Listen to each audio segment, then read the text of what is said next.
네, 오늘 주제가 장로님이 볼 때 좀 제가 좀 마음이 답답해서 설교를 준비했나 보다 이런 생각이 들으셨던 것 같아요. 네, 그건 아니고요. 이 믿음이라는 게 얼마나 쉬운 건가 이걸 좀 말씀드리고 싶어서 말씀을 준비했어요. 우리가 신앙을 하다 보면 믿음이 너무 힘들어. 그죠?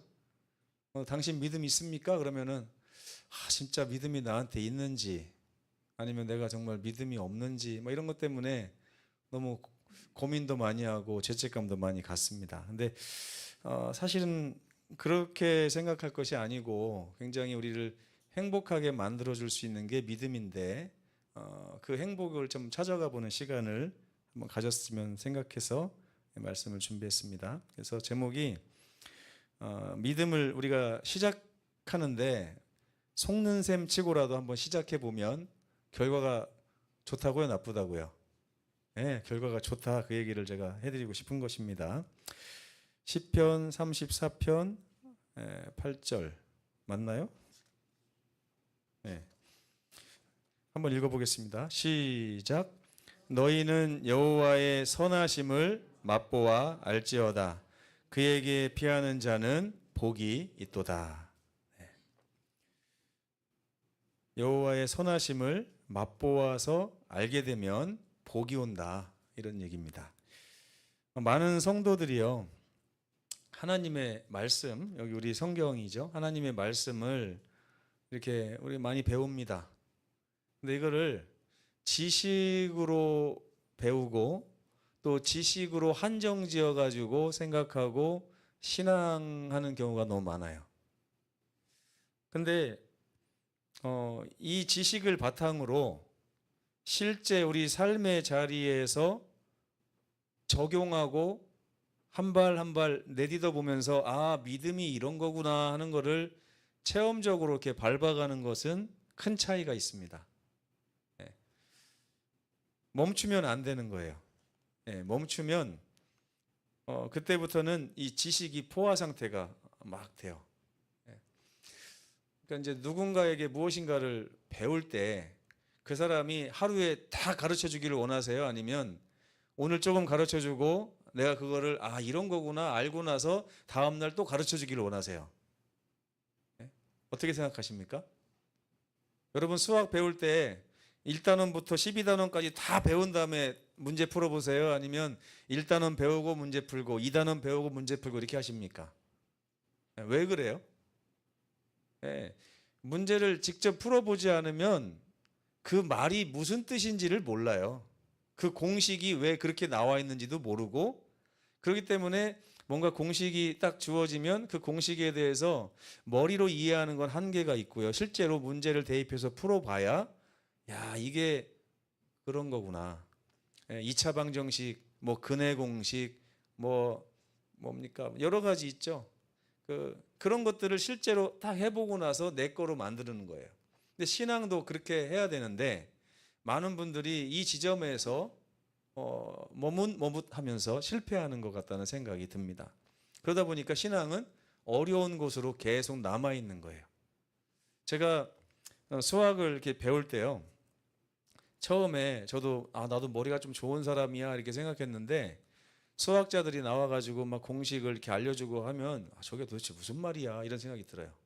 근데 그거를 대입해가지고 하나하나 풀어보잖아요. 그러면 이런 뜻이었구나 그러면서 수학 어렵지 않네 이렇게 생각이 되더라고요.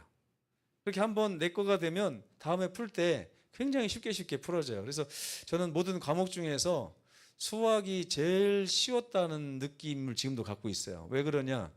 애울 게 별로 없어요. 애울 게. 사회 역사 이런 거는 계속 외워야 되잖아요. 근데 수학은 공식 하나만 딱 외우잖아요. 그리고 그걸 한번 풀어봐서 내 걸 만들면 그 문제가 적어도 그 공식에서 두세 개의 문제가 나오니까 그냥 거저먹는 거더라고요. 이게. 근데 그거를 내 거로 만들지 않으면 수학은 남의 나라 말처럼 들리고 내 거가 아닌 것처럼 해서 문제만 봐도 이게 뭐가 왔다 갔다 하고 난독증이 온 것처럼 그렇게 되는 것입니다. 믿음은 여러분 우리가 착각하는 게 있어요. 전적으로 확신을 가지고 정말 믿는 사람이 믿음의 행보를 하는 거지 나같이 믿음 없는 사람은 믿음의 행보를 할 수가 없어라고 이렇게 착각하고 사시는 분들이 있습니다. 근데 정말 성경을 살펴보잖아요. 그러면 정말 믿어가지고 확신 가운데 하나님의 말씀을 이렇게 순종하는 사람들도 있지만 그렇지 않은 사람들도 있습니다.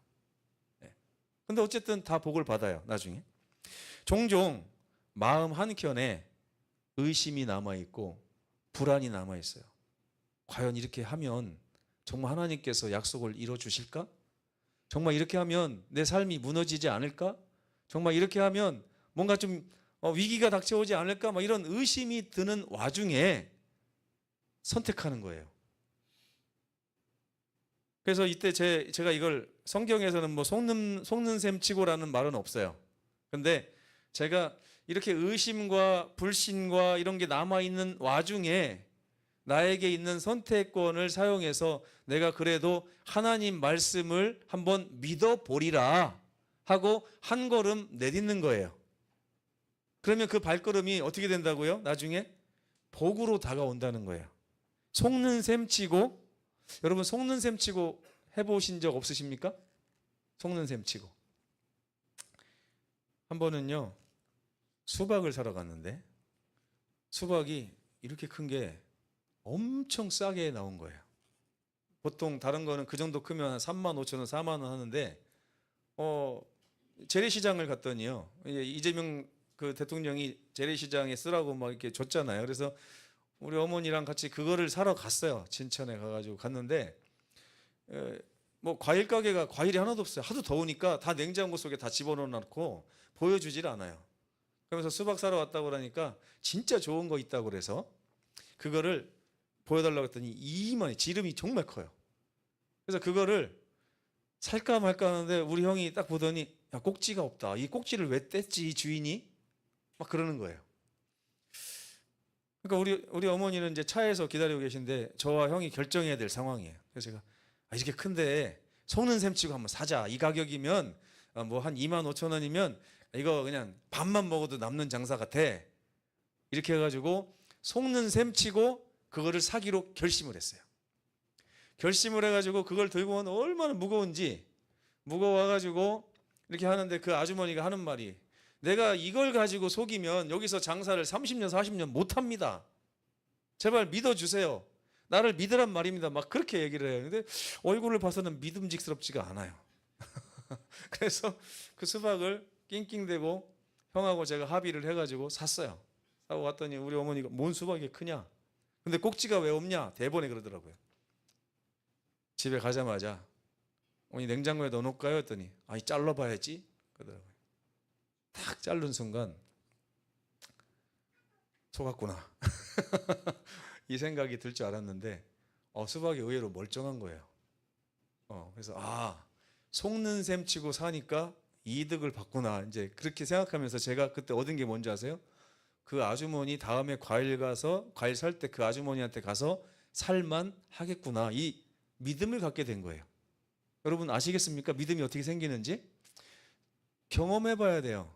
경험해 보지 않으면 그 아주머니를 믿을지 안 믿을지 저는 죽을 때까지 모르는 겁니다. 그렇지 않습니까?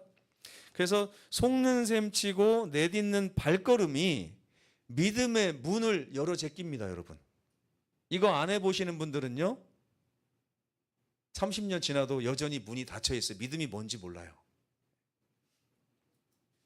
근데 하나님은 그 작은 순종 속에서 자신의 영광을 보여주십니다. 그리고 우리가 맛본 그 은혜는 아무리 작은 은혜라 할지라도 다시 확신으로 자라게 되는 것입니다. 근데 제가 수박을 사면서 그 아주머니에게 갖게 된 믿음은 큰 믿음일까요? 작은 믿음일까요? 작은 믿음이죠. 수박 한 덩이의 믿음입니다. 만약에 그 수박이 10만 원짜리였으면 제가 속는 셈 치고 샀을까요? 안 샀을까요? 안 샀을 거예요. 만약에 그 아주머니가 복덕방 주인이라 아파트를 계약해야 된다면 속는 셈 치고 한번 계약해 보라고 하면 말이 통할까요? 안 통할까요? 그거는 정말 안 통해요. 그러면 속는 셈 치고 우리가 내딛어야 되는 발걸음은 어떤 발걸음일까요? 삶에서 아주 작은 것들부터 시작해 보는 거예요. 원래 사기꾼들이 사기를 칠 때 어떻게 친답니까? 저도 주변에 친구 녀석들 중에 그런 녀석들이 있더라고요. 처음에 와서 야, 친구야 10,000원만 꽂아라. 다음 주에 줄게. 10,000원을 뭐 있어도 그만 없어도 그만인 돈이 될 수 있으니까 이제 줍니다. 그러면 다음 주에 와가지고 10,000원을 딱 갚고서 아 친구야 고맙다 잘 썼다. 내가 다음에 밥 한 끼 살게요. 또 밥을 사요. 그러면 다음에 제가 그 친구에 대해서 어떻게 생각할까요? 이 녀석 좀 믿을 만한 녀석이야. 다음에 딱 오더니 야 친구야 나 급한데 50,000원만 좀 꽂아라 이래요. 50,000원? 나 50,000원 있으려나 모르겠네. 지갑을 딱 여니까 딱 50,000원 있어요. 야 그거 빨리 꽂아. 내가 다음 주에 꼭 갚을게. 아니 내일 갚을게 이래요. 그러면 지난번 일을 제가 생각해요. 그 친구에 대한 믿음이 있습니까 없습니까? 이미 학습이 됐어요. 이 녀석은 갚을 녀석. 그래가지고 그걸 꽂아요. 근데 그 녀석이 다음날 오더니 야 친구야 잘 썼다. 그러면서 갚고 나서 밥 한 번 먹자. 또 밥을 먹어요. 믿음이 자라났어요? 자라났어요. 이 녀석 좋은 녀석이네. 또 한참이 지납니다. 한 6개월 정도 지났는데 오늘 딱 오더니 친구야 나 급한데 50만 원만 꽂아라. 네. 그래가지고요 200만 원까지도 꽂아봤어요 제가. 근데 마지막에 꽂은 500만 원을 아직도 못 받고 있습니다. 네. 사기는 이렇게 치더라고요. 네. 예수께서 우리에게 이렇게 말씀하십니다. 내가 믿으면 반드시 하나님께서 보여주시는 영광을 보게 될 것이다. 예수님은 우리 친구 같은 그런 분은 아닙니다. 그분은 부도가 없어요. 그분은 약속하신 것 반드시 행하시는 분입니다. 여러분 이거 믿으셔야 돼요. 아직 체험적으로 믿음이 없는 분들은 믿고 발걸음을 내디드셔야만 이 값진 경험을 할 수가 있게 됩니다. 제가 4명의 주인공의 이야기를 잠깐 간추려 왔습니다. 첫 번째 이야기는 사르밧 과부의 이야기입니다. 이스라엘의 엘리야라고 하는 선지자가 이 나라 자체가 바알을 섬기고 하나님으로부터 떠나 있다 보니까 하나님께 기도해서 하나님 예전에 그런 약속한 적이 있거든요. 누군가가 기도하면 내가 그 기도를 듣고 비를 내리지 않겠다 했는데 엘리야가 그 말씀을 보고 믿음의 행보를 한 거예요. 오늘부터 내가 말을 하지 않으면 비가 오지 않을 것입니다. 그래가지고 진짜 비가 안 오는 거예요. 그러다 보니까 그 아합 왕만 고생하는 게 아니라 온 백성들이 고생을 하죠. 비가 안 오고 가뭄이 일어나니까. 근데 너무 극심한 가뭄이 오다 보니까 이 사르밧이라고 하는 곳에 있는 과부도 먹을 것이 없어서 고생을 하고 있었어요. 근데 어느 날 정말 마지막 남은 가루 요만큼, 마지막 남은 기름 몇 방울 가지고 아들레미를 측은히 바라보면서 아들아 이제 우리가 이거 먹으면 더 이상 먹을 게 없어. 정말 극심한 기근이에요. 그걸 딱 먹으려고 하는데 그 집에 하나님께서 엘리야 선지자를 보내셨어요. 그러면서 뭐라고 했냐면 엘리야 선지자도 먹을 게 없잖아요. 기근이니까. 그러니까 너가 사르밧에 있는 그 집에 가면 먹고 살 것이니까 그 집에 가라. 그렇게 말씀하셔서 간 거예요. 근데 그 집이 어떤 집이었다고요? 그날 한 끼 먹고 이제 죽자 하는 집이었어요. 그 집에 하나님이 엘리야를 보낸 것은 엘리야에게도 복이지만 사실 누구에게도 복일까요? 그 한 개 먹고 죽을 그 사람들에게도 복인 거예요. 그런데 엘리야가 가더니 나에게 떡을 하나 만들어 달라 이렇게 요청을 하니까 여러분 생각해 보세요. 우리가 정말 막 예를 들어 전쟁이 나가지고 막 아무것도 없고 물난리가 나서 막 구호품이 필요한데 갑자기 여러분 집에 한 끼밖에 안 남았는데 제가 우리 애들 데리고 쭉 가가지고 최 장로님 그 먼저 우리 애들하고 저를 좀 주시면 안 되겠습니까? 그러면 최 장로님이 뭐라고 할까요? 아니 어떻게 목회자라는 사람이 벼룩에 간을 내먹어도 유분수 이렇게 하실 거 아닙니까? 그죠? 아니요. 최 장로님은 안 그러실 겁니다. 그런데 이 사르밧 과부가 기가 차요. 그죠? 그래서 뭐라고 얘기합니까? 나도 이거 오늘 먹고 죽으려고 한 사람인데 하나님의 사람이라는 사람이 이걸 뺏어 먹습니까? 그랬더니 엘리야 선지자가 내가 하나님께서 나를 여기 보내면서 너희한테 한 말을 전해줄게. 그래서 열왕기상 17장 14절에 이렇게 말씀하셨습니다. 여호와 하나님이 가라사대 내가 비를 지면에 다시 내리는 날이 금방 올 텐데 그 날까지 너가 지금 이 요청을 순종하기만 하면 그 통의 가루는 다하지 아니하고 그 병의 기름은 없어지지 않을 것이다라고 약속을 주셨어요. 그러니까 하나님은 우리에게 믿음의 행보를 내디더라고 요청하실 때 반드시 약속을 주십니다. 그 약속을 믿고 내딛기만 하면 나는 반드시 이것을 너희가 소유할 수 있게 해주겠어 하고 약속하시는 거예요. 사르밧 과부가 도저히 상식적으로 납득이 되지 않았지만 어떻게 했다고요? 사실 이 과부는 믿음으로 한 것 같아요. 제가 그냥 설교하기 쉬우라고 바꿨습니다. 속는 셈 치고 어차피 이거 먹으나 안 먹으나 죽는 건 똑같고 한 끼 더 먹고 죽으나 덜 먹고 죽으나 거기서 거기잖아요. 근데 하나님의 약속을 듣고 나서 보니까 그게 정말이라면 우리가 살아날 수 있는 방법도 될 수 있겠다라고 하는 생각을 갖게 된 거예요. 그래서 속는 셈 치고 만들어서 엘리야 선지자에게 갖다 준 것입니다. 근데 열왕기상 17장 15절에 여호와께서 엘리야를 통해서 하신 말씀 같이 그 통에 가루가 다하지 아니하고 그 병의 기름이 가뭄이 끝날 때까지 계속 나왔다는 거예요. 분명히 따라 먹었는데 또 나오고 따라 먹었는데 또 나오고. 몇 명이 먹고 살았을까요? 그 사르밧 과부의 부엌에서 나오는 가루와 기름을 가지고 엘리야와 그 아들과 엄마만 먹고 살았을까요? 아니면 그 사르밧 지방에 사는 모든 사람이 먹고 살았을까요? 상상이 되세요? 그 집 앞이 문전성시가 돼가지고 이 집에 요술통이 있다며, 요술병이 있다며. 그러면 그 여인이 그걸 나눠주면서 뭐라고 그래요? 지금 요거밖에 없지? 봐, 내가 너한테 준다. 딱 퍼줘요. 또 있지, 봐봐. 하나님이 말씀하신 대로 이루어진 거야. 그러면서 계속 누구 얘기를 해요? 이 믿음의 작은 경험을 통해서 다른 사람에게 하나님이 나에게 하신 일을 봐봐. 결국에 이 가뭄이 다 됐을 때 사르밧은 어떤 동네가 됐을까요? 그냥 전 동네 사람이 교인 됐을 것 같아요. 그걸 먹고 사는 모든 사람들. 이 믿음의 작은 행보에 하나님이 약속을 하십니다. 그 약속은 반드시 이루어지면 그 다음부터 여러분 하나님에 대한 믿음이 자라날까요? 안 자라날까요? 자라나요. 근데 안 해보면 만약에 사르밧 과부가 No thank you 하면 어떻게 됐을까요? 성경에 기록될 리도 없겠지만 엘리야 선지자도 쫄쫄 굶다가 하나님 이 집은 아닌 것 같습니다. 발에서 먼지를 툭툭 털어버리고 다른 집 알려주십시오 이렇게 했을 거예요. 그럼 만약에 다른 집에 갔더니 다른 집에 똑같은 여인이 그 받아들여가지고 했더니 그러면 사르밧 과부는 그 집에 가서 이제 가루를 받아서 먹었겠죠, 그죠? 그러니까 때때로 우리가 믿음의 발걸음을 내딛지 않으면 다른 사람의 믿음의 덕을 보고 살 수밖에 없어요. 그렇지 않습니까? 이 정말 교회가 건축하기가 너무 어려운 상황이 있다고 생각해 보세요. 근데 나는 아무것도 안 했는데 교회가 건축이 돼요. 정말 우리가 30억짜리 건물을 살 수 있을까? 제가 서귀포에서 교회 돈이 다 해봤자 4억도 안 되는 그 교회에서 갑자기 이사를 가면서 30억짜리 이 건물을 사고 싶다고 다 꿈을 꾸는데 그때부터 기도하는 분이 있는가 하면 어떤 분은 이게 되겠어? 다른 데로 가야지? 사람들이 믿음도 너무 어마어마하게 꿈을 꾸네 뭐 이렇게 하는 분들이 있었어요. 근데 결국에는 남의 믿음에 편승해서 그 30억짜리 교회에 지금 다니고 있는 거예요, 그분들이. 근데 어떤 분들은 자기 믿음을 가지고 30억짜리 교회에 가서 살고 있는 거예요. 이 차이는 엄청 큽니다, 여러분. 자기 믿음을 가져야 돼요. 두 번째 사람, 나아만 장군이라는 사람이 있습니다.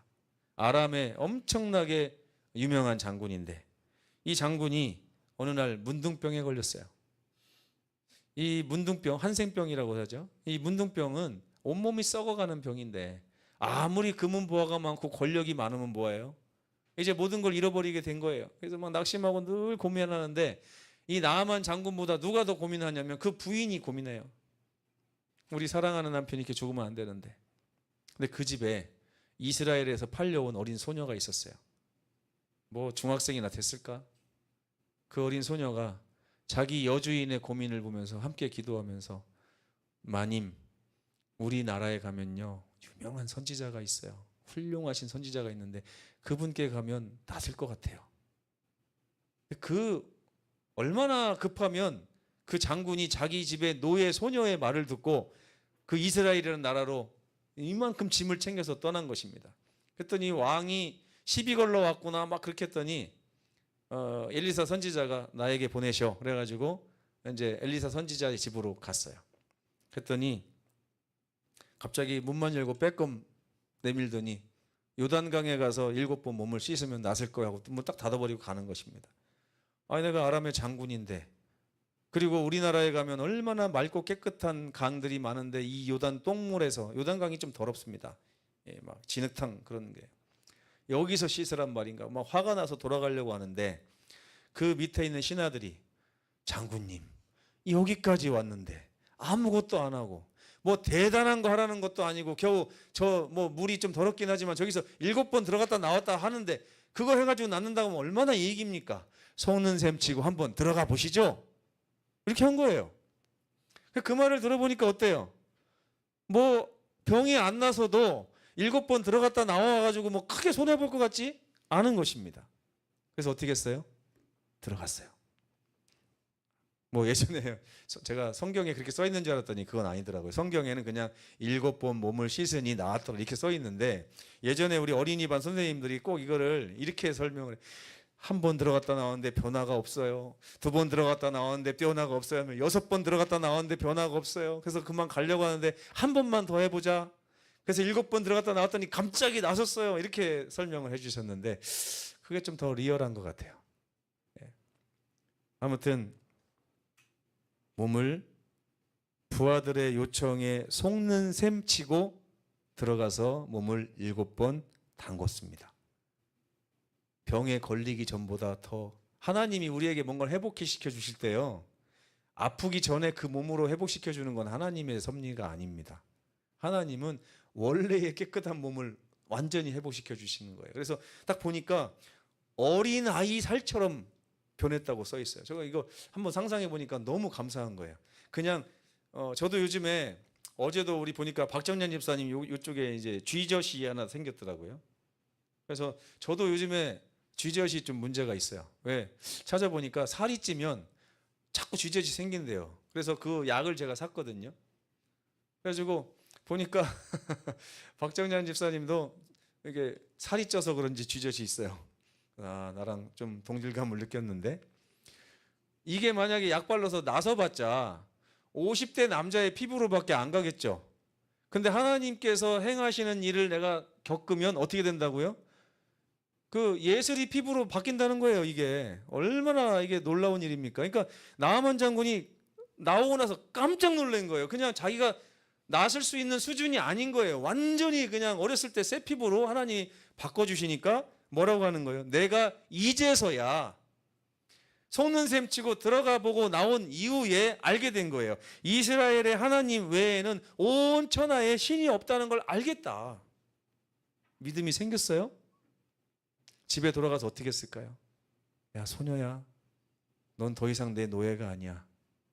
오늘부터 넌 내 딸이야. 성경에 나오지 않은 얘기를 제가 상상해 봤습니다. 제가 나아만이라면 무등 태우고 다녔을 것 같아요. 그 조그마한 계집아이, 너 때문에 내가 이런 피부를 하나님이 주셨어. 내가 너가 아니었으면 하나님은 알지도 못했을 거야. 난 너가 너무 좋아요. 양녀 삼아가지고 얼마나, 내가 하늘나라 한번 물어보려고 그래요. 나만 장군한테. 그때 그 소녀 어떻게 취급했냐고. 그러면 바로 여기 있어 하면서 얘기해 줄 것 같아요. 그렇죠? 세 번째, 어부인 베드로. 이 베드로가 한 걸음 내디딘 이야기가 또 있습니다. 그날 밤 베드로는 단 한 마리의 물고기도 잡지 못했어요. 어떻게 이런 경우가 있는지, 평생의 어부 생활 중에서 이렇게 물고기가 안 잡힌 날이 없을 정도로 도대체 이유를 모르고, 제가 요즘에 그런 딜레마에 빠져 있습니다. 이 디지털 믹서를 사다 놓고서 이제 어느 정도 익숙해가지고 아주 세팅을 잘해가지고 너무 만족스럽게 이렇게 녹화를 하고 하는데, 이게요, 혼자 부를 때는 녹음이 아주 잘 되는데 여러 명 찬양대가 딱 녹음을 하잖아요. 소리가 서로 무슨 반응을 하는지 깨져가지고 녹음이 되는데 도저히 모르겠어요. 그 베드로도 이날 그날이에요. 내가 이제까지 알던 모든 노하우를 다 동원해봐도 왜 물고기가 안 잡히는지 도저히 모르는 그날, 해석이 안 되는 그날, 그때 해변에서 예수께서 30대밖에 되지 않은 젊은 청년인 예수께서, 뭣도 모르게 생긴 그 젊은 청년이 깊은 데서 가서 그물을 내려라. 이제까지 뭐 얕은 데서 내렸나요? 그물을? 근데 깊은 데서 그물을 내려라고 말하는데 그 감각은요, 이게 밤새 내가 그물 내렸는데 오늘 또 내린다고 해서 될까?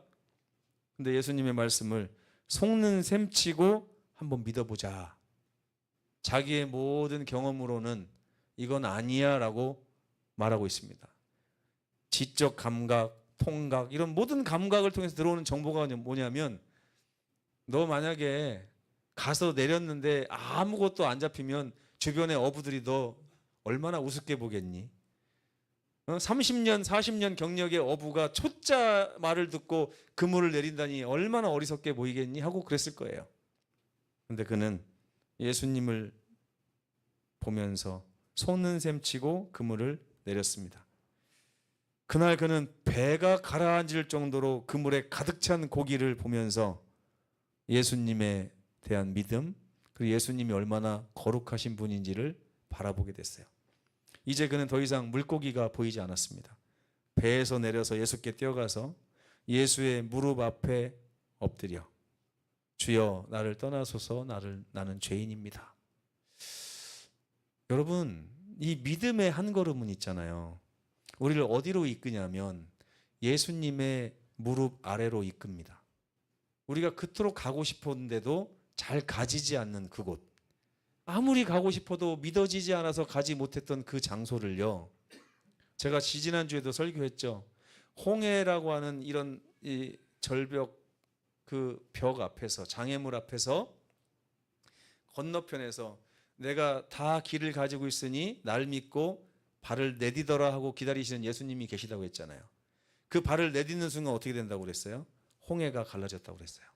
하나님만 하실 수 있는 방법으로 길이 열리는 것을 보게 된다는 것입니다. 근데 베드로가 평생을 물고기 잡아봤지만 이렇게 물고기가 잡히는 경우는 듣도 보도 못하고 경험도 못한 거예요. 이거를 보면서 베드로가 어떤 생각했어요? 나에게 가서 그물을 내리라고 한 저분이 도대체 누구인가? 저분은 어떤 분인가 하면서 그분에 대해서 생각하면서 아, 이분 하나님이구나. 그분에게 가서 무릎을 꿇고 떠나라고 하는 말이 아니에요. 저를 떠나지 말라는 말이에요. 이게 제가 주님의 무릎 앞에 살고 싶습니다 라고 하는 말입니다. 그런 믿음이 베드로에게 생긴 것입니다. 네 번째는요, 나병 환자, 10명 중에 한 명인 나병 환자 이야기가 있습니다.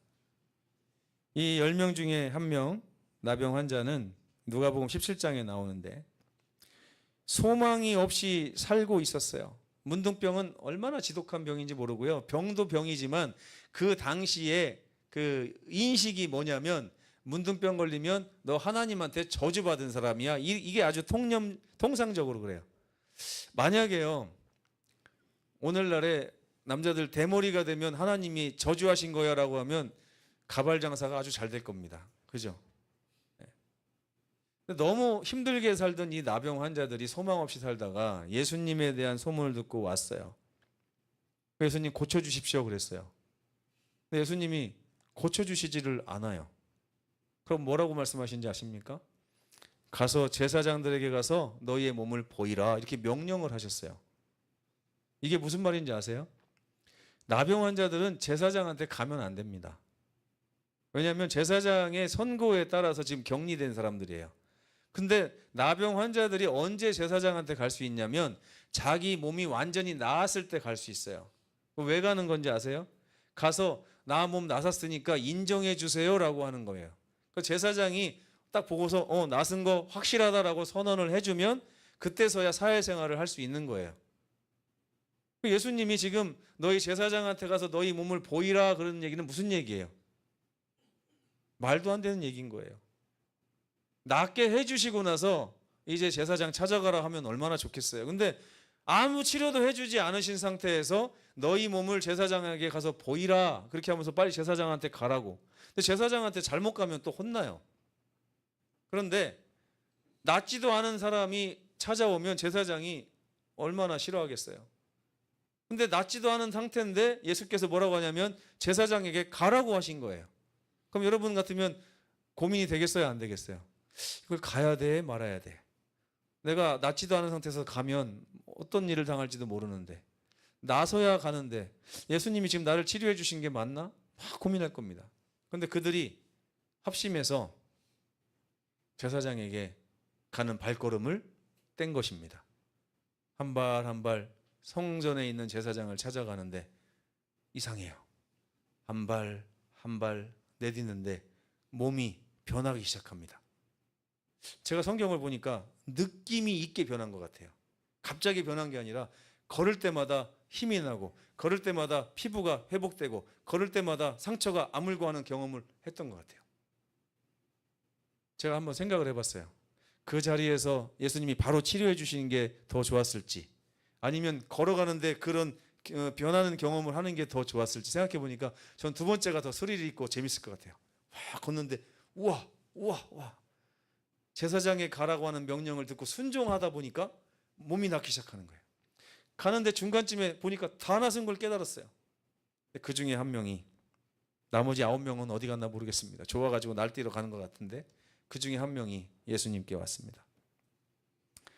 속는 셈치고 믿음의 행보를 한 이 사람에게 기적이 일어난 것입니다. 가는 도중에 그들의 피부가 아마 나만 장군처럼 깨끗해지지 않았을까 싶습니다. 이 한 걸음이 얼마나 놀라운 한 걸음인지 저는 지금도 상상해 봅니다. 한 사람이 자기가 나은 것을 보고 큰 소리로 하나님께 영광을 돌리며, 여기도 뭐라고 그래요? 예수의 발 아래에 엎드리러 왔다. 우리가 있어야 될 그 자리에, 이 믿음의 행보를 하게 되면 우리는 반드시 그 자리에 가게 돼 있습니다. 원치 않아도 너무나 감사하면 그 자리로 가게 돼 있어요. 제가 어제 밤에 좀 기도하면서 하나님, 저에게 좀 필요한 말씀을 좀 주십시오. 제가 요즘에 말씀이 좀 필요합니다. 말씀을 주십시오. 이렇게 하고 성경을 폈더니 하나님께서 예레미야 31장 13절을 주시더라고요. 근데 너무 행복했습니다. 제가 이렇게 어떻게 제 마음을 이렇게 하나님 잘 아실까? 그래서 제가 한번 읽어드리고 싶어요. 이 말씀이 31장 13절인데요. 이런 말씀이 있습니다. 내가 그들의 슬픔을 돌려서 즐겁게 바꾸고 그들을 위로하여 그들의 근심을 기쁨으로 바꿔주리라. 이걸 이제 새 번역 성경에 보니까 제가 여기다가 그래서 헌금 봉투에다가 이렇게 써왔습니다. 내가 그들의 슬픔을 돌이켜 기쁨으로 변하게 하며 그들을 위로하여 그들의 슬픔을 치료해 주리라. 이런 말씀이 있더라고요. 저가 정말 치료가 필요한 상태였어요. 제 마음이나 그런 모든 것들이 너무 치료가 필요한 상태였는데 하나님께서 새벽에 이 말씀을 주셔서 이 말씀을 너무 은혜스럽게 읽고 하나님 감사합니다. 감사합니다. 하나님이 치료해 주실 줄 믿습니다. 이렇게 하면서 참 행복하게 지금 이 자리에 서 있는 것 같아요. 여러분, 하나님 앞에서는 모든 계산을 멈추시기 바랍니다. 인간의 계산 아무리 해봤자 답 없어요. 단순한 순종으로 하나님이 걷자고 할 때 한 걸음 내딛어야 합니다. 그러한 겸손의 작은 순종이 하나님의 임재를 불러옵니다. 여러분, 하나님의 임재 경험하고 싶지 않으십니까? 그 작은 문을 통과하고 나면 그 통과한 경험이 우리 삶의 믿음의 씨앗이 됩니다. 제가 목회하면서 보면 이 작은 문을 통과한 경험이 없다 보니까 많은 성도들이 너무나 연약한 믿음을 가지고 살고 있고요. 그걸 또 사단이 공격하면 나는 믿음이 없어, 나는 구원 못 받을 거야, 이렇게 하면서 의기소침하게 신앙생활을 하시더라고요. 근데 여러분, 믿음의 그 작은 문을 통과하면 그거보다 조금 더 큰 문이 또 기다리고 있고, 그걸 또 믿음으로 통과하면 또 조금 더 큰 문이 기다리고 있고, 이게 계속해서 나갑니다. 이 말씀이 로마서 1장 17절에 있어요. 한번 같이 읽어볼까요? 시작. 복음에는 하나님의 의가 나타나서 믿음에서 믿음에 이르게 하나니. 그래서 기록된 바 오직 의인이라고 하는 자들은 믿음 가지고 말미암아 살게 될 것이다. 믿음의 문을 날마다 하나씩 하나씩 통과하면서 우리의 믿음이 자라고 나는 예수께서 나를 이끄시는 곳으로 계속 끌려가게 되는 것입니다. 제가 속상해서 김남일 사모님 말씀처럼 이 말씀 준비한 게 아니고요. 너무 좋은 길이 있어서 여러분에게 소개를 드리고 싶은 것입니다. 저의 삶에도 저는 믿음으로 대머리를 면한 사람입니다. 제가 몇 번 얘기했죠. 머리가 다 빠졌다가 하나님의 은혜로 다시 났고요. 평생 총각으로 늙을 줄 알았더니 하나님이 배우자를 보내주시고 막 그랬어요. 목회도 못 나갈 줄 알고 서중화에서 하도 떨어져가지고 목회를 못 나가겠거니 하고서 있는데 하나님이 가라 그래서 호남으로 내려왔더니 여기서 길이 쫙 열리더라고요. 그래서 여러분을 만난 것입니다. 이 하나님께서는 저를 그동안 제가 이 문을 몇 개를 통과했는지 잘 모르겠어요. 기억으로는 한 4, 50개 정도 통과했나? 이 정도 생각이 들거든요. 근데 통과하면 통과할수록 제가 강해지는 느낌을 받고요. 예전에 통과한 문들에 대한 문제가 다시 저한테 오면 너무 행복하고 이 정도 문쯤은 아무것도 아니야. 그러고 금방 넘게 되는데 어떤 성도들은 여전히 그 작은 문에서 망설이고 여전히 불신 가운데서 넘어야 되나 말아야 되나 막 이렇게 고민하는 분들이 계시더라고요. 여러분 속는 셈 치고 넘어보시기 바랍니다. 그 문 저편에 하나님께서 두 팔 벌리고 기다리고 계십니다. 오늘 주님은 동일하게 우리를 초청하십니다. 내가 믿으면 반드시 하나님의 영광을 보리라. 너는 여호와의 선하심을 맛보아 알지어다. 맛보아 하시는 귀한 우리 성도들 되시길 간절히 바라면서 말씀 마치겠습니다.